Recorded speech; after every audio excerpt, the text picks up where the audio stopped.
1,00,000 మంది శివభక్తులతో కలిసి మహారుద్రాక్ష పూజలో పాల్గొనండి. వెంటనే కాల్ చేసి మీ పేరును నమోదు చేసుకోండి. టైంలో ఉన్న ఫీలింగ్స్ కి వీడియోస్ కానీ ఫొటోస్ కానీ పట్టించుకోలేదు సార్.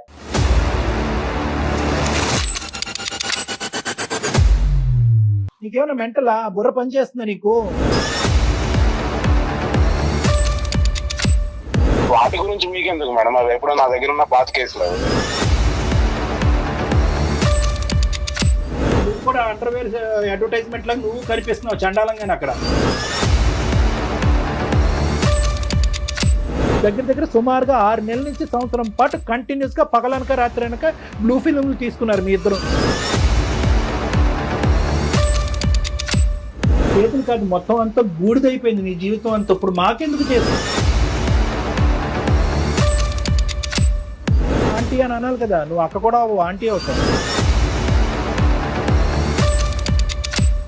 నువ్వు పక్కన పడకుండా ఫోటోలు వీడియోలు తీస్తున్నాడు అంటే కనుక ఎందుకు తీస్తున్నాడు అనేటటువంటి ఇంగితం జ్ఞానం ఉండాలి. నాకేమి అమ్మాయి ఫ్రీగా ఇవ్వలేదు సార్. ఆవిడకి ఏం కావాలో నేను అది ఇచ్చాను, నాకు ఏం కావాలో నేను తీసుకున్నాను అంతే.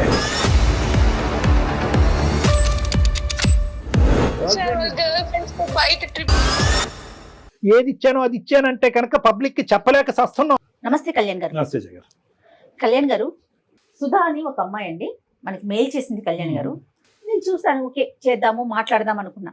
అయితే ఒక 3-4 డేస్ బ్యాక్ మన ఆఫీస్కి వచ్చింది నన్ను కలవాలని. సంగీత నేను కలిసి కూర్చొని మాట్లాడాం. అమ్మాయి ఒక బాక్స్ ఇచ్చింది కళ్యాణ్ గారు. అది మీతో షోలో కూర్చున్నాకే రివీల్ చేయమని చెప్పింది నాకు. ఫస్ట్ ముందు బాక్స్ చూసేద్దాం. సంగీత బాక్స్ టీమా, ఈ బాక్స్ తనే తీసుకొచ్చింది కళ్యాణ్ గారు. ఒకసారి ఓపెన్ చేస్తారా? గట్టిగా వేసి ఇచ్చింది. మొత్తం అంతా ఫోటోగ్రాఫ్స్ ఉన్నాయమ్మా. చూడండి కళ్యాణ్ గారు ఒకసారి. ఓ మై గాడ్, ఇదేంటమ్మా ఇవన్నీ మనకెందుకు? ఏంటి ఇవన్నీ? ఒక్కసారి అసలు మీరు చూస్తేనే తెలుస్తుంది ఏంటిది పూర్తిగా. అంటే ఆ అమ్మాయికి సంబంధించిన కథ మొత్తం. ఏంటమ్మా ఇవన్నీ? ఇందులో ఉన్న అమ్మాయి మనకి ఈ బాక్స్ ఇచ్చిన అమ్మాయి ఒకటేనా? ఒకటేనండి. మన కళ్ళతో మనం చూడలేని చాలా భయంకరంగా ఉన్నాయి కళ్యాణ్ గారు. బా చిచి. ఓ మై గాడ్, అన్ని ఇవే. వాళ్ళ హస్బెండ్ తో తీసుకున్న ఫోటోసా లేదంటే అలా? ఇంకా అది మనకి మీకు ఆ ఫోటోస్ చూస్తుంటేనే అర్థమవుతుందండి. అది అంటే అమ్మాయికి ఎవిడెంట్ గా ఉండి ఇంక ఇది ఓపెన్ చేస్తే ఆ అమ్మాయి ఇంకా కళ్ళు బయలుగా చచ్చిపోద్దేమో అనే భయంతో మనకి ఇచ్చిందండి. నువ్వు చూసావమ్మా అంటే ఇది వేరే వాళ్ళ ద్వారా నా దాకా వచ్చింది మేడం, నేను చూశాను అనేసి అనింది. అయ్యో రామా, నేను చూడలేను కళ్యాణ్ గారు, అది చూస్తేనే అర్థమైపోతుంది. ఇవన్నీ ఆడియోస్ ఉన్నాయి, వీడియోస్ ఉన్నాయి మేడం. ఇంత దరిద్రం ఇదేదో ఎక్స్ మూవీస్ ఏదో అంటారు చూడండి, ఆ ఫారెన్ మూవీస్ లో ఉన్నాయి ఇవన్నీ. ఇంత దరిద్రంగా ఈ అమ్మాయి మనకి ఇవ్వడానికి కారణం ఏంటి? ఏదో చాలా అంటే కారణం ఏంటంటే కళ్యాణ్ గారు, ఆపేయండి. అవి చూస్తే మీకే అర్థమైపోతుంది మేడం నేను ఎంత బాధపడుతున్నానో, నా ఇబ్బంది ఏంటో మీకే తెలుస్తుంది. మరి రామ కళ్యాణ్ గారితో మనం మాట్లాడదాం అన్న రోజు నేను డైరెక్ట్ గా రాలేను మేడం, ఏమనుకోవద్దు. కావాలంటే నేను నా బాధని నేను ఫోన్ కాల్లో నేను చెప్పుకుంటాను, నాకు ఒక పరిష్కారం కావాలి అనేసి అనింది ఆ రోజు. తప్పకుండా ఒకసారి కాల్ చేస్తాను. హలో హలో, ఎవరండి? సుధా అమ్మ, నేను జయాని అందమైన జీవితం ప్రోగ్రామ్ నుంచి కాల్ చేస్తున్నాను. నమస్తే మేడం. నమస్తే అమ్మా. నమస్తే అమ్మ. సుధా, నువ్వు మొన్న కలిసి నాతో మాట్లాడావు, ఫొటోస్ అండ్ పెన్ డ్రైవ్లు ఒక బాక్స్ లో ఇచ్చావు. అవి కళ్యాణ్ గారి ముందే రివీల్ చేయమని చెప్పావు కదా? అవును మేడం. ఓకే, ఇప్పుడే కళ్యాణ్ గారు చూసారమ్మా నాతో పాటు. ఒకసారి మాట్లాడతావా డాక్టర్ గారితో? మాట్లాడతాను మేడం. ఓకే అమ్మా. సుధా నమస్తే అమ్మా. నమస్తే సార్. ఫస్ట్ ఆఫ్ ఆల్ మా మీద అంత నమ్మకంతో అలాగే నీవే అనుకుంటున్నాను. అందులో మరి మార్ఫ్ చేసినవే ఏంటో నాకు తెలియదు, కానీ ఆ వీడియోస్ కానీ ఆ పెన్ డ్రైవ్లో ఉన్నవి కానీ ఆ ఫోటోగ్రాఫ్స్ కానీ విని ఎరుగని రీతిలో మేమందరం కంగు తినేటటువంటి విధంగా అటువంటి వీడియోస్ అవన్నీ కూడా నమ్మకంతో మా వరకు ఇచ్చినందుకు, అంటే ఆ నమ్మకం మీరు మా మీద పెట్టుకున్నందుకు ఫస్ట్ ధన్యవాదాలు. కానీ ఇవి మేము చూడలేకపోయాం. అంటే ఆల్మోస్ట్ ఒక 30-40 ఫోటోగ్రాఫ్స్ పైనే ఉన్నాయి, ప్లస్ 2 పెన్ డ్రైవ్స్ ఉన్నాయి. ఒక పెన్ డ్రైవ్ చూసేటప్పటికే మాకు దీంట్లో ఏదో చాలా భయంకరమైనటువంటి కథ ఉంది అని చెప్పి ఇంక అక్కడితో, ఎందుకంటే జయ గారు ఇక్కడ నేను ఇద్దరు కూడా అది క్లోజ్ చేసి డైరెక్ట్గా నీతో మాట్లాడటానికి ఇది ఉన్నది. అయితే ఇప్పుడు నాకు కావాల్సింది ఏంటంటే, ఏంటమ్మా ఇవన్నీ మాకెందుకు ఇచ్చావు? అంత ఇదిగా మాకు ఇవ్వాల్సినటువంటి అవసరం ఏముంది అసలు? అందులో ఉన్న వ్యక్తులు ఎవరు? అందులో ఒకరు నువ్వు అని అన్నట్టుగా మేము అనుకుంటున్నాం. అది నువ్వా కాదా, లేదంటే ఏమైనా మార్ఫ్ చేసిన వీడియోవా, లేదా పక్కన ఉన్నటువంటి అబ్బాయి ఎవరు? చెప్తాను సార్, ప్రతి ఒక్కటి చెప్తాను సార్. కాకపోతే అందులో ఉన్న కొన్ని మాత్రమే నిజాలు సార్, కొన్ని నిజాలు కావు సార్. కొన్ని నిజాలు. ఓకే. దీని వెనకున్నవన్నీ నేను ఇప్పుడు మీకు చెప్తాను సార్. ఫస్ట్ ఆఫ్ ఆల్ నీ వయసు ఎంతమ్మా? సార్ నాకు 32 ఇయర్స్ సార్. మ్యారేజ్ అయింది కదా? అయ్యింది సార్. చెప్పమ్మా. ఓకే. చెప్పమ్మా. సార్ నాకు మదర్ లేరు సార్, ఫాదర్ ఒకరే ఉన్నారు. మ్మ్. సో మ్యారేజ్ అయిన 1 ఇయర్ తర్వాత మా హస్బెండ్ ప్రమోషన్ వచ్చి అబ్రాడ్ కి ప్రమోషన్ వచ్చింది సార్. సో మా అత్తయ్య గారు వచ్చి ఇలా బెడ్ సిక్ లోనే ఉంటారు సార్, ఆమెకి సరిగ్గా వినపడదు. ఆరోగ్యం బాగుంది. సో ఇలా ఒక రోజు మా ఇంటి పైన రూమ్ కి ఇలా స్టూడెంట్స్ వచ్చారు సార్, రెంట్ కావాలి ఇలా అని చెప్పి వచ్చారు. అద్దె గురించి స్టూడెంట్స్ వచ్చారు. సో వచ్చారు. సో మేము రెంట్ కి ఇచ్చాం సార్. ఆ రూమ్ లో రెంట్ కున్న ఒక అబ్బాయి కొంచెం మా అత్తయ్య గారితో మాట్లాడడం, ఏమైనా నాకు కొంచెం సహాయం చేస్తున్నారు మేడం. ఎలా అంటే నేను కాలేజ్ టైమ్స్ లో చదువుకునే టైంలో నాకు ఎలాంటి క్వాలిటీస్ ఉన్న అబ్బాయి రావాలనుకున్నాను నా లైఫ్ లో, అలా అన్ని క్వాలిటీస్ ఈ అబ్బాయిలో ఉన్నాయి మేడం. సరే అయితే మంచిగా రాఖీ కట్టావమ్మా? లేదు సార్, రాఖీ కట్టలేదు. మరి ఏమైంది? కాల్స్ చాటింగ్స్ చేయడం ఇలా జరుగుతా ఉంది సార్. సో సర్టెన్ టైమ్ లో తను మా మదర్ కి ఇలా హెల్త్ బాగాలేదు, ఫినాన్షియల్ గా అప్రోచ్ అయ్యాడు సార్ నన్ను ఒక రోజు. సో మా హస్బెండ్ నాకు మంత్ కి అమౌంట్ సెండ్ చేస్తున్న అమౌంట్ సేవింగ్స్ చేయమని, కొంచెం మా ఖర్చులకి అన్ని అమౌంట్ నేను సేవింగ్స్ చేస్తూ ఇలా అమౌంట్ అంతా కొంచెం దాదాపు చాలా అమౌంట్ మేడం నేను తనకి ఇవ్వాల్సి వచ్చింది. నీకు పిల్లలు ఎవరు లేరు కదా సుధా? లేదు సార్. నువ్వు మీ అత్తగారే ఉంటారు. ఈ పై రూమ్ లో ఎంతమంది అబ్బాయిలు ఉంటారు? 4 మెంబర్స్ ఉంటారు సార్. 4 మెంబర్స్ ఉంటారు. ఒక రూమేనమ్మా? ఒక రూమ్ 4 మెంబర్స్ కి ఇచ్చారా ఒక పోర్షన్? అవును మేడం. అందులో ఒక అబ్బాయితో నీకు ఫ్రెండ్షిప్ ఏర్పడింది? అవును సార్. ఫ్రెండ్షిప్ ఇంకేమైనా ఏర్పడిందా? ఫ్రెండ్షిప్ బియాండ్ ఫ్రెండ్షిప్ అర్థమైపోయింది. బియాండ్ ఫ్రెండ్షిప్ అంటేనే అర్థమైపోయింది. సరే ఉన్నప్పుడు సర్టెన్ డే లో తిని వచ్చి అమౌంట్ ఫినాన్షియల్ గా నన్ను అప్రోచ్ అయ్యాడు సార్. మా మదర్ కి హెల్త్ బాగాలేదు, ఫ్యామిలీ ఇష్యూస్ అని. సో నేను నమ్మకంతో తినకి అమౌంట్ సెండ్ చేయడం, అడిగినప్పుడల్లా అమౌంట్ ఇవ్వడం జరిగింది సార్. అంటావమ్మా సుమారుగా ఇప్పటి వరకు? సుమారుగా ఒక 20 లక్షల వరకు ఇచ్చింటాను మేడం. 20 లక్షలా? గారు ఎంత టైంలో మిమ్మల్ని ఇచ్చేవి 20 లక్షలు? ఎంత సంపాదిస్తాడు మీ ఆయన? 20 లక్షలు నువ్వు ఇక్కడ సేవ్ చేసి ఇతనికి దారదత్తం చేయడానికి ఖర్చులకే చాలా వరకు అవుతుంది కదా అక్కడి నుంచి వచ్చేవి. అంటే అతను మంచి పొజిషన్ లోనే ఉన్నాడా మీ హస్బెండ్ అక్కడ? వాళ్ళు well settled family sir. Settle family. మొత్తం అంతా డబ్బు నీ చేతుల్లో పెట్టాడు ఒక నమ్మకంతో. అవును సార్. సరే. ఆ పెద్ద ఆవిడ ఇంట్లోనే ఉంటది. ఆవిడకి ఏమైనా హాస్పిటల్ ఖర్చులు అవన్నీ ఉంటాయమ్మా మీ ఇంట్లో ఉండే మీ అత్తగారికి? అంటే ఒక 3 months కి 4 months కి హాస్పిటల్ చెకప్ ఉంటుంది అంతే సార్. బాగోగులన్నీ నువ్వే చూసుకుంటా ఉంటావు? నేనే చూసుకుంటా ఉంటా సార్. సరే, ఇప్పుడు డబ్బులు పంపించటం, ఎదవకి డబ్బులు ఇవ్వటం, ఇవన్నీ పక్కన పెట్టమ్మా. నేను అడిగేది ఏంటంటే, అసలు ఫస్ట్ ఆఫ్ ఆల్ ఒక నమ్మకంతో ఒక భర్త పై దేశాలకు వెళ్ళి అతని కళలు నిరూపించుకోవటానికి, లేదంటే ఆర్థికంగా స్థిరపడటానికి చెమటోడ్చి దేశం కాని దేశం ఆ మిడిల్ ఈస్ట్ దేశాలు ఎలా ఉంటాయి నీకు తెలుసు కదా. ఇక్కడి నుంచి ఏదో అక్కడ ఏటీఎంల మెషిన్లు పుట్టుకొచ్చినట్టుగా మనం ఊహించుకుంటాం. అక్కడ కింద మీద నీళ్లు, నిద్ర ఆహారాలన్నీ మానుకుని ఆ ఎడారుల్లో పని చేసుకుని ఇక్కడ కష్టపడి పంపిస్తూ ఉంటారు. పోనీ అక్కడతో నీ బాధ్యత ఇంకా పెరుగుతుంది కానీ ఇంకా దిగజారుడేంటమ్మా? కాలేజ్ డేస్లో ఆ లుక్తో ఉన్నటువంటి వాడు, ఆ విధంగా నచ్చినటువంటి వాడు, ఆ కళలు తీర్చినటువంటి వాడు, ఆ కోరికలు తీర్చినటువంటి వాడు ఏంటమ్మా? టీనేజ్ అనేది ఏజ్ 32 ఏళ్ళటండి. నీ ఏజ్ ఏంటి? నువ్వు చేసే పనులు ఏంటి? అసలు ఎవడు వాడు? మళ్ళీ మీరేమొచ్చి పెద్ద పెద్ద బాక్సులు తీసుకొచ్చి మాకు ఇస్తారా? చండాలం అంతా మాకు చూపెట్టడానికి.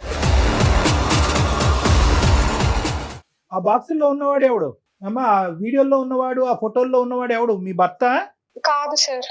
అంటే హస్బెండ్ దూరంగా ఉండి, సో ఇతను చూపించే కేరింగ్ కి, ఇతను చూపించే ప్రేమకి నువ్వు కొట్టుకుపోయావు. సరే, ఏమైంది? ఆ కేరింగ్, ఆ ప్రేమ నువ్వు ఎన్ని పర్యాపదాలు వాడినా మేము మాత్రం అది డాష్ సంబంధమే అని అంటాం మేము. నువ్వు దానికి పులియారు కలపొద్దు. ఇప్పుడు ఏంటంటే దాన్ని ఎన్ని రకాలుగా పెయింట్లు వేసినా కూడా మేము అనేది ఆ డాష్ సంబంధమే అని అంటాం. ఆ పదం కూడా మేము వాడటానికి ఇష్టపడం. సరే, నచ్చాడు, కేరింగ్ గా ఉన్నాడు, పోస్ట్ ఆఫీస్కి తీసుకెళ్ళాడు, బ్యాంకు పట్టుకెళ్ళాడు, ఇంకేమన్నా చేశాడు కాబట్టి నేను కరిగిపోయాను, ఇది అయిపోయాను. ఎందుకమ్మా? సార్, నా భర్త అక్కడ ఉన్నాడు కాబట్టి నా కోరికలు తీరక నేను వాడికి తలదించానని చెప్పాలి కదా. ఇంకేముంది ఇందులో సబ్జెక్టు? పిచ్చి పిచ్చిగా మాట్లాడుకునేది. అవును సార్, చేసింది తప్పే సార్, దానికి నేను క్షమాపణ కూడా కోరటం లేదు సార్. తప్పు అనేది చాలా చిన్న పదం అమ్మా. తప్పున్నారా? చాలా డబ్బులు ఎందుకు casual గా ఇచ్చావు? మాట్లాడుతుంది. కష్టార్జితం, ఆ అబ్బాయి యొక్క కష్టార్జితం 20 లక్షల రూపాయి, 2 రూపాయల ఎక్కడనంటే ఎందుకు ఇచ్చామంటే మా ఆయన చాలా ఉన్నతమైన కుటుంబం, బాగా సంపాదించున్నాడు అంటే కనుక మా ఆయన దగ్గర 10 కోట్లు ఉన్నాయి కాబట్టి 20 లక్షలు అందులో వీడికి ఇస్తే ఏంటి అని అనుకున్నట్టుగా ఇచ్చావా? ఎందుకు ఇచ్చావు? డబ్బులు ఎందుకు ఇచ్చావు? మనీ హెల్ప్ కోసం అడిగాడు, ఇంత మంచిగా ఉంటున్నాడు అని చెప్పి ఇచ్చాను సార్. పోనీ ఆ అక్రమ ఆ అంశం గురించి అయితే మీ ఆయనకి తెలీదు. దీని గురించి అయినా ఇప్పుడు ఇది డబ్బులు నీ చెప్పా- సొత్తు కాదుగా, డబ్బులు నీ సొత్తు కాదుగా. ఏమండి మన ఇంట్లో ఒక రెంట్ కొంటున్నాడు, వాళ్ళ తల్లికో బాగాలేదు, వాళ్ళ అక్కో చెల్లికో బాగాలేదు, చావు బతుకుల్లో ఉన్నారంట, ఇంత అడుగుతున్నాడు ఇవ్వండి అని చెప్తే కనుక ఏమంటాడు? అదైనా చూడగలవా? 2 దొంగతనాలు ఎందుకు చేసావు? ఆ దొంగతనం ఏంటి, ఈ దొంగతనం ఏంటి? మరి నీకు ఏం హక్కు ఉందనమ్మా డబ్బులు ఇచ్చేయడానికి? అతను కష్టపడి పంపించిన డబ్బుల్ని నువ్వు ఇంట్లో వాడుకోవటానికనో లేకపోతే వాళ్ళ అమ్మగారిని చూసుకోవటానికో మీ ఖర్చుల కోసం పంపించిన డబ్బులు, డాక్టర్ గారు అన్నట్లుగా తినక పంపించిన డబ్బులు, అసలు నీకు ఏం హక్కు ఉందని 20 లక్షల ఇచ్చుకునేది? మంచిదానివా పిచ్చిదానివా తల్లి నువ్వు? ఈ మధ్యకాలంలో వచ్చాడు అతను, లెక్కపత్రం ఏమైనా అడిగాడా ఏమైనా ఆ డబ్బులని? ఆహా, రాలేదు సార్. మా ఆయన ఒక రోజు కాల్ చేసి ఇలా ఒక ల్యాండ్ కొంటున్నాము, రిజిస్ట్రేషన్ అమౌంట్ కి మా ఫ్రెండ్ వచ్చి తీసుకుంటాడు, సో అమౌంట్ అంతా రెడీగా సెట్ చేసి పెట్టుకో అన్నారు. పిచ్చోడు సంవత్సరం ముందన్న ల్యాండ్ కొన్నాడు కాదు, 20 ఓకే, అక్కడ బయటపడింది విషయం అంతేనా? ప్లాట్ కొనాలి, డబ్బులు రెడీ చేయండి, నేను పంపించిన డబ్బులు అని అన్నాడు. ఏంటి నీ రెస్పాన్స్ ఏంటి? నేను వచ్చి మా హస్బెండ్ తో సరే అని చెప్పాను సార్. అదే రోజు సాయంత్రం వీళ్ళు కాలేజ్ నుంచి రిటర్న్ వస్తుంటే అబ్బాయిని పిలిచి ఇలా మాట్లాడాలని చెప్పి, స్టూడెంట్ సరే నేను తర్వాత తిడతాను కానీ ఇప్పుడు తర్వాత ఏమైంది? కాలేజ్ నుంచి వచ్చినప్పుడు ఏమన్నాడు? అప్పుడు ఇలా అమౌంట్ కావాలి నాకు అని అడిగితే అప్పటి నుంచి తన నిజ స్వరూపం ఏంటో బయటపడింది సార్. ఏంటమ్మా ఏంటి అప్పుడు అంతకు ముందు అవతారం ఏంటి, ఇప్పుడు ఏం అవతారం ఏంటి చెప్పు? ఆ రోజు నేను అమౌంట్ నేను నీకెందుకు ఇవ్వాలి, నువ్వే నాకు ఇవ్వాలి ఇలా అంతా చెప్పి ఇలా అన్నాడు సార్. ఆ రోజు మార్నింగ్ ఎర్లీ మార్నింగ్ కనపడలేదు సార్, పైకి వెళ్ళి చూసినా కూడా లేదు ఆ అబ్బాయి. సో తనకి ఇలా ఎక్కడికి వెళ్ళాడు మీ ఫ్రెండ్, ఇలా మామూలుగా అమౌంట్ ఇట్లా ఫైనాన్షియల్ ఇష్యూస్ వల్ల కొంచెం అమౌంట్ ఇచ్చాను, ఇప్పుడు నాకు కావాలంటే గర్ల్ ఫ్రెండ్ కోసం తీసుకున్నాడేమో అని చెప్పి అప్పుడు తన రియల్ ఫేస్ ఏంటో తెలుసుకున్నాను సార్. గర్ల్ ఫ్రెండ్ గురించి 20 లక్షలు తీసుకున్నాడు నీ దగ్గరికి, నువ్వు మహా పిచ్చి స్వరూపం అని చెప్పి నీ దగ్గర తీసుకున్నాడు. సరే ఇప్పుడు ఇదంతా కాదు, వీళ్ళు ఎవరైతే కనుక ఈ గుట్టుబుటాని ఉందో వీళ్ళందరూ ఇప్పటి వరకు నీకు అతనికి ఏదో ఒక అనవసరమైనటువంటి సంబంధం ఉందని తెలుస్తుంది కదమ్మా వాళ్ళకి. వీళ్ళు చెప్పొచ్చుగా, అమ్మ నువ్వు మోసపోతున్నావు, వాడి చేతిలో వాడు ఇలాంటి చాలా మందిని మోసం చేశాడు అనేది ఎంతో కొంత. ఒక డబ్బుల విషయం అయితే వాళ్ళకి తెలియకపోయి ఉండొచ్చు, వాళ్ళు కంగు తిని ఉంటారు, ఎంత పిచ్చి మొహం నువ్వు ఏంటి అని అనుకుని ఉండొచ్చు, కానీ నీకు వారం చేయొచ్చు కదా. మీ ఇద్దరు కలిసి బాగా క్లోజ్ అవుతున్నప్పుడు జాగ్రత్త ఆంటీ అని అనాలి కదా, నువ్వు అక్క కూడా ఆంటీ అవుతావు, జాగ్రత్త ఆంటీ అని చెప్పాలి కదా నీకు. అది కూడా అడిగాను సార్ వాళ్ళని, మీకు ఇలా చెప్పాలన్న టైంలో వచ్చి మాకు ఏదో ఒకటి మందుకు డబ్బులు ఇవ్వడము, మాకు జల్సాలకి డబ్బులు ఇవ్వడము చేసేసేది, మాకు గర్ల్ ఫ్రెండ్స్ మేము బయటకు వెళ్ళడానికి ఇవ్వడం ఇలా చేస్తున్నారు. అందరూ దొంగనా కొడుకులే, అందరూ దొంగలే. అందరినీ మెడపట్టుకుని బయటకు గెంటలేకపోయావు, ఇంకా అక్కడే ఉన్నారు వాళ్ళు. ఈ ఇష్యూ అయితే ఎప్పటి నుంచి స్టార్ట్ అయిందో ఒక్కొక్కరు వెకేట్ చేసేసారు సార్. పెద్ద ఆవిడకి ఏదన్నా జరుగుంటే కనుక ఎమర్జెన్సీకి హాస్పిటల్ తీసుకెళ్తే అక్కడి నుంచి మీ ఆయన ఫోన్ చేసి మా అమ్మను కాపాడటానికి బ్యాంకులో ఉన్నటువంటి ఆ డబ్బులు తీసుకెళ్లి హాస్పిటల్ కట్టంటే ఏం చేసి ఉండేదానివి? ఇది ఆలోచించరే మీరు? కామ కక్కుర్తి అంటారు దీన్ని, ఇంకేమనరమ్మా. కామంతో కళ్ళు మూసుకోవటం అంటారు, ఆడి నిజ స్వరూపం తెలియటం, ఇవన్నీ ఏమి కాదు. ఇది కళ్ళు మూసుకుపోయినాయి అంతే. ఆ బాక్స్ లో ఉన్నవాడు ఎవడు? వాడేనా? వాడే సార్. ఆ వీడియోలోని అదిని దాంట్లో సగం వరకే సార్ చాటింగ్స్, మేము ఎప్పుడైనా బయటకు వెళ్ళినప్పుడు తీసుకున్న ఫోటోస్, వీడియో కాల్స్ మాట్లాడింది. మిగతా అంతా మార్ఫింగ్ చేసి యూస్ చేసి చేసిన ఫోటోస్ వీడియోస్ సార్. సరే ఏమన్నా అవని 1% కరెక్టే కదా, అందులో 1% అయినా కూడా అందులో ఒరిజినాలిటీ ఉందిగా. ఇప్పుడు ఈ ఫొటోస్ ఇవన్నీ నీకు ఎక్కడి నుంచి వచ్చాయి? నేను ఇలా అమౌంట్ కోసం కాల్స్ చేస్తూ ఇలా కంప్లైంట్ ఇస్తాను అని చెప్పినప్పటి నుంచి నాకు ఇట్లా ఫొటోస్ పంపించడము, ఇలా బెదిరించడం, వేరే వాళ్ళ దగ్గర కాల్స్ చేసి. అందుకే మేడం మీరు ఫోన్ చేసినప్పుడు కూడా నేను వేరే వాళ్ళ నుంచి ఫోన్ చేపించాడేమో అని భయపడ్డాను. అలా కదమ్మా, ఓకే కాదు, ఏంటి ఇప్పుడు ఆడు బెదిరిస్తున్నాడా? ఇంతటితో అవలే కదా, ఏమవుతుంది? ఇంకా ఎక్కడికో పోయి ఇంకా నిన్ను డిమాండ్ చేస్తున్నాడా డబ్బులు? అంటే తనకు ఎప్పుడైతే నా నుంచి డబ్బులు అవసరమో అప్పుడు ఈ ఫొటోస్ వీడియోస్ పెడతాను, యూట్యూబ్ లో పెడతాను, ఇన్స్టాగ్రామ్ లో అదే స్టోరీ పెడతాను, ఇట్లంతా చెప్తూ బెదిరిస్తున్నాడు సార్. శాంపుల్ అన్నమాట, వాడి దగ్గర నాకు ఇన్ని ఆధారాలు ఉన్నాయని చెప్పి శాంపుల్.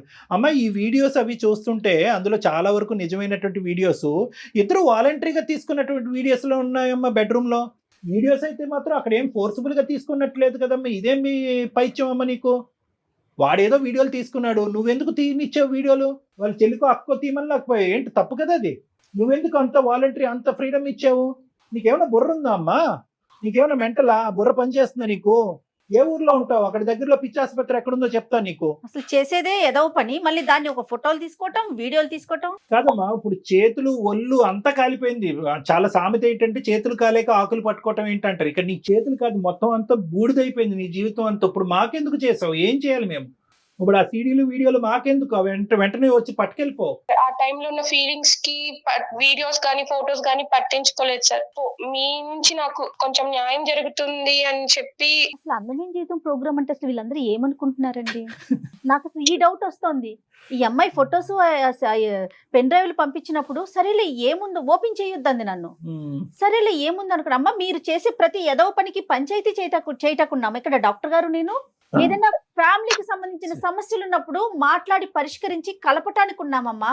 సుధా, వాడు ఒకటి నేను చెప్తాను, జాగ్రత్తగా వినమ్మా. ఇక్కడ ఏంటంటే వాడు క్రిమినలే, వాడు దొంగ డాష్ గాడు. ఇదంతా ఎన్ని బూతులన్నా వాడిని తిట్టచ్చు, వాడికి ఎంత క్రిమినల్ చరిత్ర ఉంది అనేటటువంటిది కూడా మేము కనుక్కుంటాము. కానీ ఇక్కడ ఏంటంటే నిజంగా ఈ రోజు డబ్బులు అవసరం అనేటటువంటిది మీ ఆయన వేలెత్తి చూపెట్టకపోతే నువ్వు మా దగ్గరకు వచ్చి ఉండేదానివా? లేదు సార్. వాడు పెద్ద పోకిరిగాడు. మొత్తం ఉన్న నలుగురికి అందరికీ తెలుసు వాడు ఎంత పోకిరిగాడు. డబ్బులు అనేది సెకండరీ ఇష్యూ, బ్లాక్ మెయిల్ అనేది అలాంటి వాడు నీతో పాటు వీడియోలు నువ్వు పక్కన పడుకుండగా ఫోటోలు వీడియోలు తీస్తున్నాడు అంటే కనుక ఎందుకు తీస్తున్నాడు అనేటటువంటి ఇంగితం జ్ఞానం ఉండాలి. దగ్గర సుమారుగా 6 నెలల నుంచి సంవత్సరం పాటు కంటిన్యూస్ గా పగలనక రాత్రి అనక బ్లూ ఫిల్మ్లు తీసుకున్నారు మీ ఇద్దరు. బ్లూ ఫిల్మ్లు తీసుకున్నారు. ఇంకేం చెప్పాలమ్మా దీని గురించి మాట్లాడేది? ఏ విధంగా నీకు న్యాయం చేయాలి నువ్వు తవ్వుకున్నటువంటి గొయ్యిలో? ప్లీజ్ సార్, టెన్షన్ అవుతుంది సార్. మనీ ఎలాగైనా ఆ ఫోటోస్ వీడియోస్ తన దగ్గర నుంచి లేకుండా ఎలాగైనా మనీ ఇప్పించండి సార్. ఈ విషయం మాత్రం మా హస్బెండ్ కి తెలియకూడదు సార్. ప్లీజ్ సార్, ఎన్ని న్యాయాలు చేయాలి చూడు. మనీ ఇప్పించాలి, ఫోటోలు వెనక్కి తిరిగించాలి, కానీ నీ పోగొట్టుకున్నటువంటి ఒక పవిత్రమైనటువంటి శీలం ఏదైతే ఉందో చూడు, నీ భర్తకు సంబంధించినటువంటి ఒక ముఖ్యమైనటువంటి అంశం, ఇవన్నీ ఇప్పించాలి. ఫైనల్ గా నీ భర్తకి చెప్పాలా వద్దా అది కూడా చెప్పు. ప్లీజ్ సార్, నన్ను మీరు తిట్టండి కొట్టండి సార్, కానీ మా హస్బెండ్ కి మాత్రం తెలియకూడదు సార్. ఇదే న్యాయం అమ్మా. అది మేము ఒక నీతిగా చేసేటటువంటి కార్యక్రమంలో అతనికి ఎందుకు చెప్పకుండా ఉండాలి? వద్దు సార్, ప్లీజ్ సార్, నా పైన ఉన్న నమ్మకం పోతుంది సార్ తనకి. సరే, ఇప్పుడు ఏం చేద్దామంటే ఫస్ట్ మీ ఆయనకి చెప్పాలా లేదా అనేది తర్వాత అంశం. అది కొద్ది మనం పర్సనల్ గా కూర్చుని మాట్లాడుకునే అంశము. ఇదేంటి ఇప్పుడు ఏం చేయాలి? ఇప్పుడు దేనికి? ఒక్కసారి మీరు ఆ అబ్బాయితో మాట్లాడండి సార్. వాడితో మాట్లాడాలి. నువ్వు ఫోన్ కలుపుతావా? కలుపుతాను సార్. సరే, ఫోన్ కలిపి ఇమీడియట్ గా మేము ఎవరు అనేది రివీల్ చేయొద్దు. మేము సీక్రెట్ గా లైన్ లో కాన్ఫరెన్స్ లో ఉంటాము. అసలు వాడి నిజ స్వరూపం ఏంటో, అసలు నీతో ఏ స్టైల్లో మాట్లాడుతున్నాడో విందాం. అసలు నువ్వు చెప్పేది నిజమా, వాడు చెప్పేది అన్నా, అది మాకు కూడా తెలియాలి. కాబట్టి అసలు మేము ఉన్నాం అనేది చెప్పకూడదు. Okay madam. అతని పేరేంటి?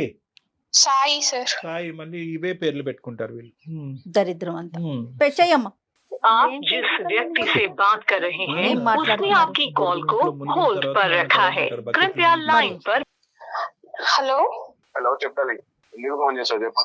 ఒక 4-5 months లో వస్తారంట. అమౌంట్ ఎప్పుడు ఇస్తావు? ఇప్పుడు అదంతా కాదు కానీ ఒక 50,000 అంటే కొట్టి తర్వాత చూసుకుందాం.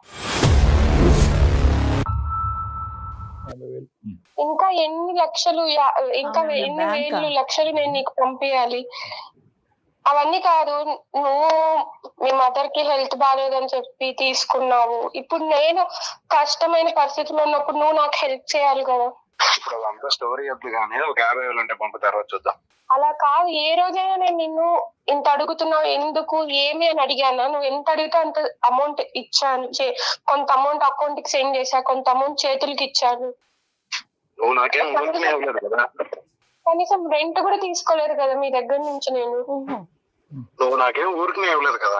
ఊరికైనా ఇవ్వకపోయినా ఇప్పుడు నేనున్న పరిస్థితిలో ఇంకా మా హస్బెండ్ వస్తాడు అనే టైంలో నువ్వు నాకు హెల్ప్ చేయకుండా ఉంటే ఎలాగ? అంతే కాదు, 50,000 కొడుతున్నావా కొట్టవా? ఇప్పుడు ఏంటి సాయి, నాకు హెల్ప్ చేస్తావు చేయవా? నేను నీకు డబ్బులు ఇవ్వను, నాకు 50,000 కొడతావా కొట్టవా అది చెప్పు నాకు. ఇప్పుడు నేను కొట్టలేని పరిస్థితిలో ఉన్నా సాయి, కొట్టకపోతే నువ్వు ఏం చేస్తావు? నీ ఫ్యామిలీ మెంబర్స్ అందరికి నీ వీడియోలు పంపిస్తా, ఇంక్లూడింగ్ మీ హస్బెండ్ తో సహా. ప్రతిదీ నా దగ్గర ఎవిడెన్స్ ఉంది, మన ఇద్దరం దిగిన ఫొటోస్ ఉన్నాయి, వీడియోస్ ఉన్నాయి, మన ఇద్దరం ఫిజికల్ గా కలిసిన వీడియోస్ కూడా నా దగ్గర ఉన్నాయి. ఒక రీల్ పంపించానంటే చాలు, ఆలోచించాల్సిన అవసరం లేదు, ఇంకా ఆయన వదిలేసిపోతాడు. ఇంకా ఇప్పుడు నేను ఎంత తప్పు చేశానో అందులో నువ్వు కూడా అంత తప్పు చేసావు కదా సార్. ఇప్పుడు ఈచ్ అండ్ ఎవ్రీథింగ్ నా దగ్గర ఉంది కదా, నేను ఎందుకు మంగత్తల్లి నేను తప్పు చేయడం కాదు, నువ్వు తప్పు చేసావు. నాకు పెళ్లి అవ్వలేదు, ఒక పెళ్లి అవ్వలేని కుర్రని అట్రాక్ట్ చేసింది నువ్వు, నేను కాదు తప్పు చేసింది. అట్రాక్ట్ చేయడం నీ తప్పు, అట్రాక్ట్ అవ్వడం నా తప్పు కాదు. చెప్పు సాయి, ఇప్పుడు ఏం చేయమంటావు? ఏం చేయమండి, 50,000 పంపితే నువ్వు సేఫ్ గా ఉంటావు, లేదంటే మీ హస్బెండ్ కి పంపిస్తాను అంతే. నేను పంపించాయి, ఏం చేస్తావు సాయి? నాకు ఇప్పుడు నీకు అమౌంట్ సెండ్ చేసే పరిస్థితిలో కూడా నేను లేను, కట్టను. నేను అంటే అలాగా హస్బెండ్ అడుగు, మీ హస్బెండ్ అడుగు, ఏదో కొనుక్కుంటాను అడుగు, అది కావాలని అడుగు, డబ్బులు పంపమని అడుగు. హలో సాయి, సాయి ఎవరికి వెళ్ళిపో, లైన్ లో ఎవరున్నారు? ఆ అమ్మాయి చెప్పలేదు బాబు. సాయి సార్ ఎవరు సార్ మీరు? నేను ఎవరో చెప్తాను. కాదు నాకు మా దగ్గర ఏంటంటే సుధా కొన్ని చెక్స్ ఇచ్చి వెళ్ళింది, మీకు ఇమ్మని సంతకాలు పెట్టి బ్లాంక్ చెక్స్ కొన్ని ఇచ్చి వెళ్ళింది. దాంతో పాటు ఒక 5 నిమిషాల్లో చెప్తాను నీకు. సాయి 5 నిమిషాల్లో చెప్తాను నీ పని. కాదు చెక్కులు బెదిరించడం కాదు, చెక్కులు ఇవ్వడానికి మేము ఇబ్బంది పెడుతుంటే సంతకం పెట్టిన చెక్కులు ఇచ్చింది, దాంతో పాటు ఒక కార్డ్బోర్డ్ బాక్స్ ఒకటి ఇచ్చింది. ఈ రెండు నీకు గిఫ్ట్ ఇవ్వమని చెప్పి మాకు చెప్పి ఇక్కడ వదిలేసి వెళ్ళింది. సో మీకు ఇవ్వడానికి మేము ఫోన్ చేసాం, మరి వచ్చి తీసుకోవాలి కదా నువ్వు. కాదు వచ్చి తీసుకోనా తమ్ముడు, నీకు డబ్బులు అవసరంలో ఉన్నాయన్నావు కదా. 50,000 ఎందుకు, 50 లక్షలు రాసిద్దాం, ఎంతన్నా ఫిగర్ రాసుకోమని దాని మీద. మీరు అనుకునే వ్యక్తి నేను కాదు sir, sorry wrong number. Wrong number కాదమ్మా, రైట్ నెంబర్, ఇది రైట్ నెంబర్. ఒక నిమిషం ఆగు. నువ్వు అనుకున్నట్టుగా మా దగ్గర చెక్కులో లేదంటే బాక్స్ లో లేవు, దానికి మించినటువంటి వార్తలు ఉన్నాయి కొన్ని. మా పేరు డాక్టర్ కళ్యాణ్ చక్రవర్తి, నేను అందమైన జీవితం అనే కార్యక్రమం సుమన్ టీవీ నుంచి మాట్లాడుతున్నాను. నాతో పాటు సీనియర్ హోస్ట్ జయ గారు కూడా ఇక్కడ ఉన్నారు. మేము ఒక ముఖ్యమైనటువంటి కార్యక్రమాన్ని నుంచి ఫోన్ చేస్తున్నాం, నువ్వు దయచేసి ఫోన్ పెట్టేయద్దు. ఏంటి సార్ అది, నేనేం చేశాను సార్? రైట్, నేను కొన్ని చెప్తాను, లేటెస్ట్ బ్రేకింగ్ న్యూస్. నీ పూర్తి పేరు సాయి కాదు, సాయి వంశీ కృష్ణ నీ పూర్తి పేరు. నువ్వు జీడిమెట్లలో రెసిడెంట్. నీ మీద ఆల్రెడీ చాలా కేసులు బుక్ అయినాయి. ఉదాహరణ నేను ఒకటి చెప్పాలి అంటే కనుక ఎఫ్ఐఆర్ నెంబర్, ఈ కేసు మీద, ఈ ఎఫ్ఐఆర్ మీద నీ మీద ఆల్మోస్ట్ 3 నుంచి 4 అమ్మాయిలు కంప్లైంట్ పెట్టారు. ఒక అమ్మాయి ఏమొచ్చి ఫోర్సిబుల్ రేప్ అనేటటువంటి ఒక కంప్లైంట్ పెట్టింది. ఇంకొక అమ్మాయి ఏమొచ్చి నువ్వు ఇలాగ అశ్లీలంగా వీడియోలు చేసి ప్రచారం చేసావనేటటువంటిది ఇంకో అమ్మాయి కేసు పెట్టింది. ఇంకో అమ్మాయి ఏమొచ్చి నువ్వు ఆర్థికంగా అమ్మాయిని మోసం చేసావని చెప్పి కేసు పెట్టింది. ఇంకో అమ్మాయి ఏమొచ్చి నువ్వు బస్సులోనో ట్రైన్లోనో తాక్కున్న చోట అమ్మాయిని తాకి హింస పెట్టావని కేసు పెట్టింది. 4 అమ్మాయిలు కేసులు పెట్టారు నీ మీద. మీరు నాకెందుకు చేశారు? తొక్కలోడిది నీకు ఫోన్ చేయడం ఏంటి, ఎవరు ఫోన్ చేయాలి నీ మీద? అప్పుడు ఆ అమ్మాయి ఒక పెద్ద పిచ్చది, ఈ అమ్మాయి ఒక పెద్ద మెంటల్ కేసు. ఈ అమ్మాయి చాలా మంది లిస్టులో ఉండేటటువంటి ఆడపిల్లలాగే ఈ అమ్మాయిని కూడా వాడుకున్నావు. వాడుకోవటంతో పాటు 20 లక్షల వరకు ఆ అమ్మాయి దగ్గర నుంచి మాయ మాటలు చెప్పి తీసేసుకున్నావు. అరే తల్లి గురించి మాట్లాడుతున్నావు, పదే తల్లి సెంటిమెంట్ తీసుకొస్తున్నావు. తల్లికి ఆరోగ్యం బాగాలేదు కాబట్టి, ఆ అమ్మాయికి తల్లి లేదు కాబట్టి నీకేమొచ్చి ఆ డబ్బులు ఇచ్చింది. సరే మొగుడు లేడు కాబట్టి ఇంకో పని కూడా చేసింది, అది చండాలం, మేము మా నోటితో మాట్లాడం. కానీ దాన్ని నువ్వు వీడియోలు చేసి ఫోటోలు చేసి నువ్వు ఇంకా డబ్బులు ఇవ్వాలి అనేటటువంటి విధంగా బ్లాక్మెయిల్ చేసి ఇప్పుడు మా కళ్ళు ఎదుర్కొంటేనే కదా. పోనీ ఆ అమ్మాయి చెప్పేది ఏదన్నా కట్టు కదా అంటే కనుక వేరే విషయం. డైరెక్ట్ గా మీరిద్దరు మాట్లాడేసుకుని ఉంటే కనుక మాకు ఫోన్ కలిపేసి ఉంటే అవే నాకు తెలియదు సార్ అని చెప్పి మాకు కబుర్లు చెప్పేసి ఫోన్ పెట్టేసి ఉండేవాడు.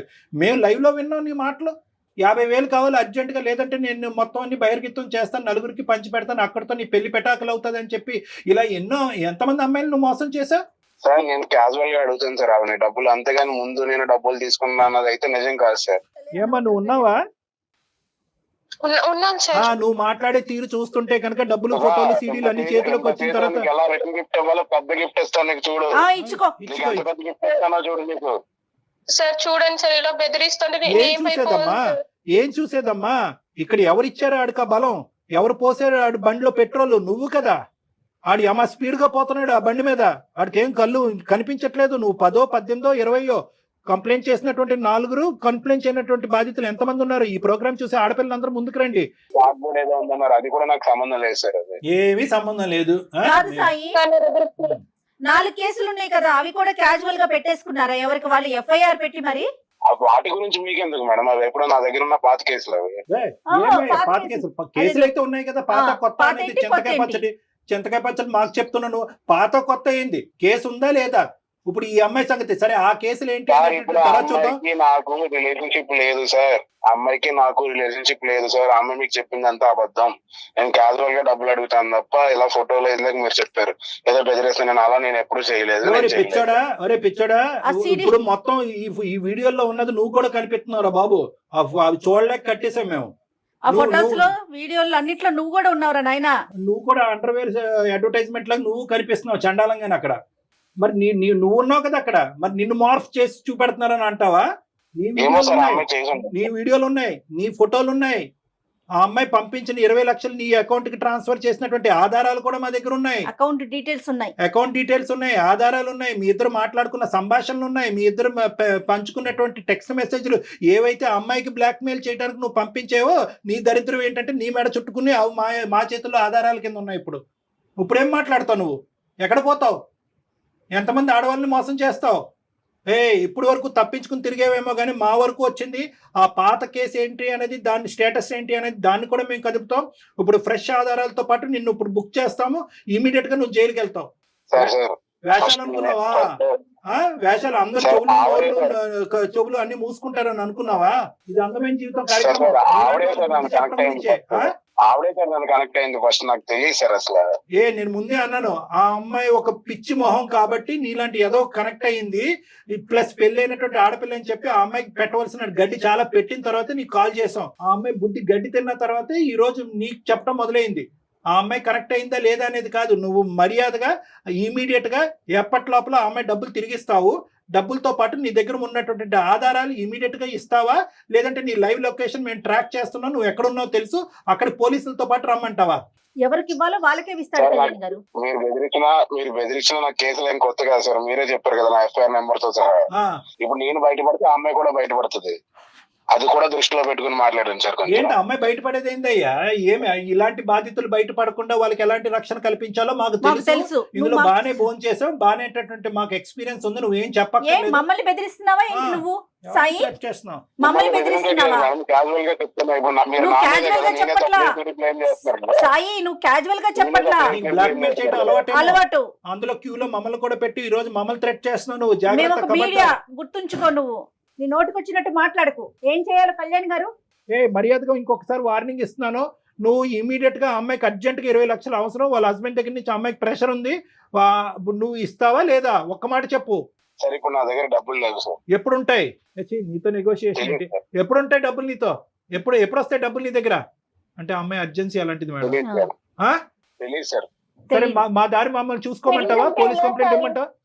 సార్ పోలీస్ కంప్లైంట్ ఇమ్మంటావా అంటే నేనేం చేయను సార్. ఇప్పుడు 20 లక్షలు నేను ఎక్కడి నుంచి తేను సార్. అరే ఎక్కడి నుంచి తల తాకెట్ పెట్టుకుని తీసుకురా. ఎలాగైతే తీసుకెళ్ళాలో తీసుకురా. ఎవరు గర్ల్ ఫ్రెండ్ కి ఇస్తున్నా అంట. ఆ అమ్మాయి ఎక్కడ ఉంది అసలు? ఆ గర్ల్ ఫ్రెండ్ అన్నది ఉందా? అది ఒక కట్టు కదా. నీతో పాటు మిగతా ముగ్గురు ఎక్కడ ఉన్నారు? ఈ విషయానికి సంబంధం లేదు సార్. మిగతా సంబంధం లేదు సార్. ఎందుకు లేదు సంబంధం? గర్ల్ ఫ్రెండ్ కూడా నేను చూసాను సార్. గర్ల్ ఫ్రెండ్స్ తో బయట ట్రిప్పులకి వెళ్ళడము, రూములకి వెళ్ళడం కూడా నేను చూసాను సార్. ఇవన్నీ జరిగిన తర్వాత నువ్వేం తక్కువ తినలేదు అమ్మా. నువ్వు ట్రిప్పులకి వెళ్ళలేదు, ఇంట్లోనే కానిచ్చావు మొత్తం అంతా. నువ్వు ఊరుకో కాసేపు. చండాలం. అసలు మాట్లాడటానికి నీకు హక్కు లేదు. వాడు అలా లొంగడలే అమ్మా. వీడికి ఎలా బుద్ధి చెప్పాలో మొత్తం అన్ని మన దగ్గర రిజిస్టర్డ్ అయి ఉన్నాయి. వాడు ఇచ్చినటువంటి ఆధారాలు ఏవైతే కనుక మా దగ్గర సేఫ్ గా ఉన్నాయి, అవి కాన్ఫిడెన్షియల్ గానే ఉంటాయి. నువ్వేం భయపడద్దు. ఇవేం బహిర్గతం అయ్యి నీ పరువు ఏం పోదు. వీటితో పాటు ఇప్పుడు ఇమీడియట్ గా నేను జయ గారు CCS కి వెళ్తాము, సైబర్ క్రైమ్ కి వెళ్తాము. అక్కడే కంప్లైంట్ పెడతాము. షీ టీమ్స్ కూడా మేము వెళ్తాము. అక్కడ కూడా నువ్వు రా. వీడి సంగతి ఏంటో అక్కడ తేలుద్దాం. ఇతను ఫోన్ లో మాట్లాడటం అనవసరం కళ్యాణ్ గారు. ఓకేనమ్మా. అదే చూద్దు కానీ పెట్టేసి నువ్వు ఎలా బతికి బట్టబడతావు చూద్దామా. ఫోన్ పెట్టు. ప్లీజ్ సాయి. ఏమమ్మా నువ్వు ఆడన్న బతిమాలకు మాకన్నా కంప్లైంట్ చేయి. నువ్వు ఆడిన బతిమాలుకోవటానికి మాకు కంప్లైంట్ చేయటువంటి చండాలం గానీ. వీడియోస్ గురించి సార్ అమ్మా అన్ని తిరిగి వస్తాయి, ఏమి పోవు. It's only a matter of time. వాడు నీ ఫొటోస్ కావాలంటే నువ్వు నా దగ్గరకు వచ్చి అడుక్కుంటే ఇచ్చేవాడిని. నన్ను ఇంత పబ్లిక్ చేసావు కదా నువ్వు, నేను ఏం చేస్తాను చూడు. ఏ సాయి ఏంటయ్యా ఈ బెదిరింపులు? ప్రతి మాట రికార్డ్ అవుతుంది, ప్రతి మాట నువ్వు బెదిరించే ప్రతి మాట రికార్డ్ అవుతుంది. ప్రతి అమ్మాయిని ఇలాగే బెదిరించి అన్యాయం చేస్తున్నావు, నీకు సరైనటువంటి శిక్ష పడకుండా ఉండదు. సార్ నాకేమి అమ్మాయి ఫ్రీగా ఇవ్వలేదు సార్, ఆవిడకి ఏం కావాలి నేను అది ఇచ్చాను, నాకు ఏం కావాలి నేను తీసుకున్నాను అంటే. అదే ఇప్పుడు మీలాంటి వాళ్ళందరూ కూడా, మీలాంటి యదవులందరూ కూడా ఏది ఇచ్చానో అది ఇచ్చానంటే కనుక పబ్లిక్ కి చెప్పలేక సస్తున్నావు. ఈ సుధాలాంటి అమ్మాయిల గురించి ఏమి ఇచ్చాడని చెప్పి. ఏమి ఇచ్చావురా నువ్వు? ఏమి ఇచ్చావు? ఆ సుఖాన్ని ఇచ్చావు, ఆ చండాలపు సుఖాన్ని ఇచ్చావు. సార్ ఏం చేసుకుంటారో చేసుకోండి సార్, నాకు ఈ తలకాయ పూట అంతా అనవసరం. ఏం చేసుకుంటాం కూడా నీకు చెప్పవలసినటువంటి అవసరం లేదు. ఇప్పటి వరకు జరిగినటువంటి కథ నీ జీవితంలో ఒకలాగా ఉంటుంది. ఇది బాహుబలి 2, 3 జరగబోతుంది నీ జీవితంలో. ఇప్పుడు చూసుకో కథ ఎలా ఉంటుందో. ఫోన్ పెట్టేసి చేస్తాం, అన్ని చేస్తాం. అమ్మా సుధా చెప్పండి సార్. ఇప్పుడు ఏడ్చి కూడా వేస్తూ ఇప్పుడు బయటికి రావాలి. నువ్వు నూతులో కప్పలాగా దాక్కోవటం కాదు, బయటికి రా. ఆ ఎవిడెన్స్లన్నీ మన దగ్గర ఉన్నాయి. మొత్తం ప్రాసెస్ అంతా కూడా ఈ కాల్ అయిన తర్వాత చెప్తాము. సైబర్కి వెళ్దాము, సైబర్ క్రైమ్కి వెళ్దాము, షీ టీమ్స్ కూడా వెళ్ళాలి. చాలా స్ట్రిక్ట్ అండ్ స్ట్రింజెంట్ కంప్లైంట్స్ అనేటువంటిది మనం పెట్టాలి. ఇమీడియట్ గా వాడిని ఈడ్చుకుని వస్తారు, నిమిషాల మీద వాడిని ఈడ్చుకుని వస్తారు. ఓకేనా? చెప్పండి, తప్పకుండా వస్తాను సార్. చెప్పండి సార్. ఓకే, ఫోన్ మేము మళ్ళీ జయ గారు నీతో మళ్ళీ కాల్ చేస్తానమ్మా. ఇప్పుడే ఒక 5 minutes తర్వాత మళ్ళీ కాల్ బ్యాక్ చేస్తాను. Okay, thank you so much madam. Sir మీరు కూడా థ్యాంక్ యూ. థ్యాంక్స్ చెప్పమాకమ్మా మాకు. జాగ్రత్త అమ్మా. ఇది ఎలా బిహేవ్ చేసేస్తున్నారో చూడండి. ఇది tip of the iceberg madam. ఇదేంటంటే కనుక మనం ఆ ఐస్ గడ్డ అంతా కూడా సముద్రం కింద ఉంది, మనం పైన చూస్తుండేటటువంటి టిప్. ఇది ఏంటంటే కనుక ఇలా మోసపోయేటటువంటి ఆడవాళ్ళు మోసపోతున్నారా లేదంటే అక్కడ ఇప్పుడు ఈ అమ్మాయి చూడండి, వాడు దొంగని తెలుసు, వాడి గర్ల్ ఫ్రెండ్ ఉందని తెలుసు, గర్ల్ ఫ్రెండ్ తో పాటు షికార్లు కొడుతున్నట్టు. ఈ అమ్మాయికి ఏం గోప్యంగా ఉంది? ఏమి గోప్యం అంతా వాడు ఓపెన్ గా చూశాడు, శరీరాన్ని వాడుకున్నాడు, ఫోటోలు తీసుకున్నాడు, దాని ఆధారాల కింద పెట్టుకున్నాడు, దాని ద్వారా బ్లాక్మెయిల్ చేస్తున్నాడు. సో ఈ ప్రాసెస్ ఏదైతే ఉందో బహుశా ఇటువంటి సాయి లాంటి వ్యక్తులకి ఇది ఒక కామనాలిటీ. ఎందుకంటే ఇప్పుడు నేనేమంటున్నానంటే కనుక ఇప్పుడు అందరికీ ప్రేక్షకులందరికీ చెప్పేటటువంటిది ఏంటంటే, మోసం చేసేటటువంటి వాళ్ళు ఎక్కడ పుడతారు, ఎలా పెరుగుతారు అంటే కనుక మోసపడేటటువంటి మీలాంటి ఆడవాళ్ళు ఉంటే కనుక మోసం చేసేటటువంటి వాళ్ళు పుట్టగొడుగుల్లాగా వస్తూనే ఉంటారు. సో నేను ఇందాక చెప్పినట్టుగా ఏంటంటే, వాడు ఒక బండి, ఆ బండిలో మీరు పోసేది ఫ్యూయల్ కాబట్టి వాళ్ళు ఇంకా రెచ్చిపోతారు. ఎందుకంటే ఇప్పుడు వాడు అంత కాన్ఫిడెంట్గా ఎందుకు మాట్లాడుతున్నాడంటే, మీలాంటి ఆడవాళ్ళతో ఎంతో మందితో వాడికి అనుభవం ఉంది కాబట్టి, ఎంతో మంది మీలాగా బక్రాలు అయ్యారు కాబట్టి, నువ్వు కాకపోతే ఇంకోటి, నువ్వు కాకపోతే ఇంకోటి అని అనుకుంటున్నాడు. కానీ ఈరోజు మనం ఖచ్చితంగా 210% నేను మీ అందరికీ వాగ్దానం చేసేది ఏంటంటే, ఖచ్చితంగా వాడికి శిక్ష పడుతుంది. కానీ ఈరోజు ప్రతి వాళ్ళకి ఇటువంటి ప్లాట్ఫామ్ దొరుకుతుంది అనేటటువంటిది లేదు. ఇందాక మీరు అన్నారు, స్టార్టింగ్ లో అన్నారు, శనికావేశంలో ఉన్న తప్పులు కాదు ఇవి. శనికావేశంలో చేసిన తప్పులు కాదు మేడం, కంటిన్యూస్ గా సీరియల్ లా చేసినటువంటి తప్పులు చేస్తూనే ప్లస్ దానికి ఆధారాలు క్రియేట్ చేసుకోవటం, కాదులే అనుకోవటం. నిజంగా కళ్యాణ్ గారు అసలు ఈ ఆడపిల్లలందరికీ కలగాలని కోరుకోవాలండి. చాలా జాగ్రత్తగా ఉండాలి, చాలా జాగ్రత్తగా ఉండాలి ఆడపిల్లలు. రైట్ అండి.